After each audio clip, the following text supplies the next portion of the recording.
How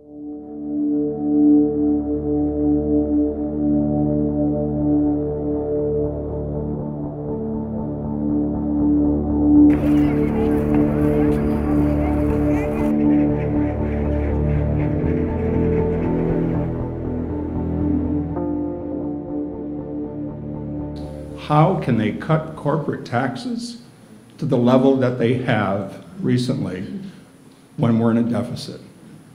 I don't know about you, but everybody in this room pays their fair share of taxes.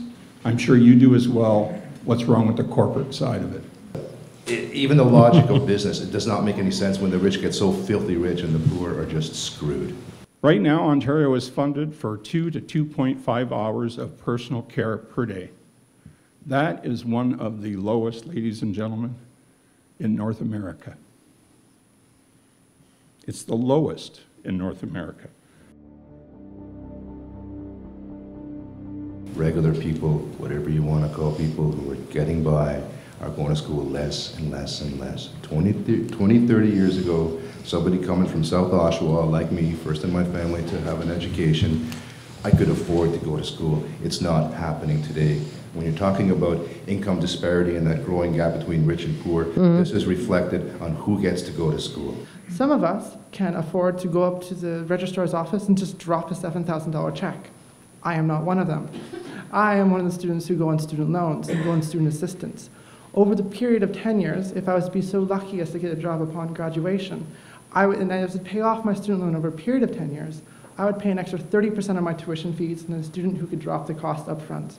That means as a poor student or a student on government assistance, I pay more than the wealthy students. Trent University no longer calls itself a public institution. On all the documents you'll see, publicly assisted institution. Because we're no longer a majority funded by the public. We're actually, the largest portion of our funding comes from private tuition fees.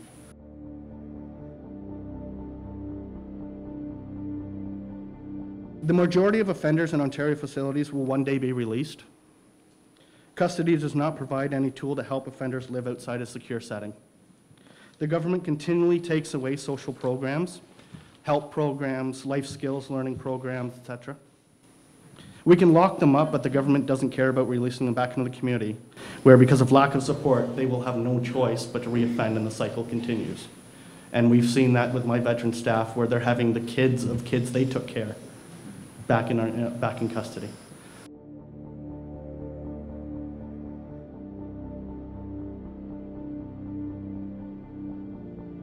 A lot of offenders wanted to become rehabilitated, just do their time, keep the peace while they were incarcerated.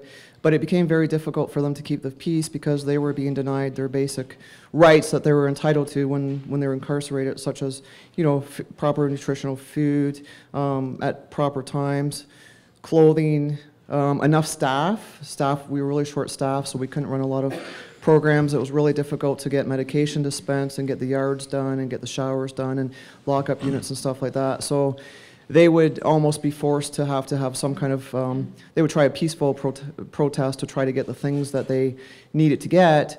But like everybody else, including ourselves, when that doesn't work, we tend to make more noise and stuff. And then, unfortunately, sometimes I think that assisted with the offenders making choices maybe they didn't want to make so much, but they felt they had no choice to make.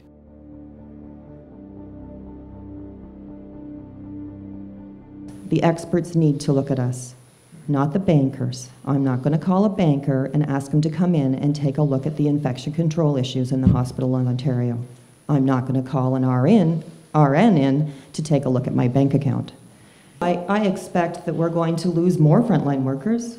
I expect that we're going to see more bonuses. By the way, the numbers that I'm giving you do not include any of the bonuses that senior administration are eligible for in Ontario now. They get financial compensation for reducing the budget. So we have less good jobs in Ontario. We have less people spending money in our communities.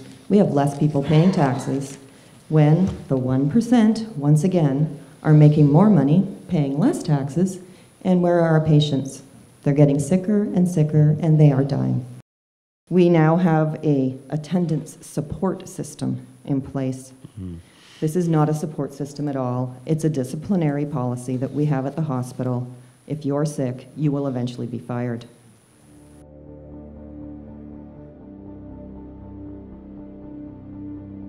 And quite simply, they don't care at all about the impact of that way of making money on human beings. That's not their mandate. Their mandate is to grow the money and not care for the vulnerable. So what I want to see is a society that taps into the vast amount of wasted human potential. And I need to see a system that puts the maintenance of social services first, the way you do in a family. We're all acting as if we still believe that we have a democracy. And we're all acting as if we still believe that our government has a mandate to care for its most vulnerable citizens and to protect all of our life support systems. And I am no longer sure lately that that's true.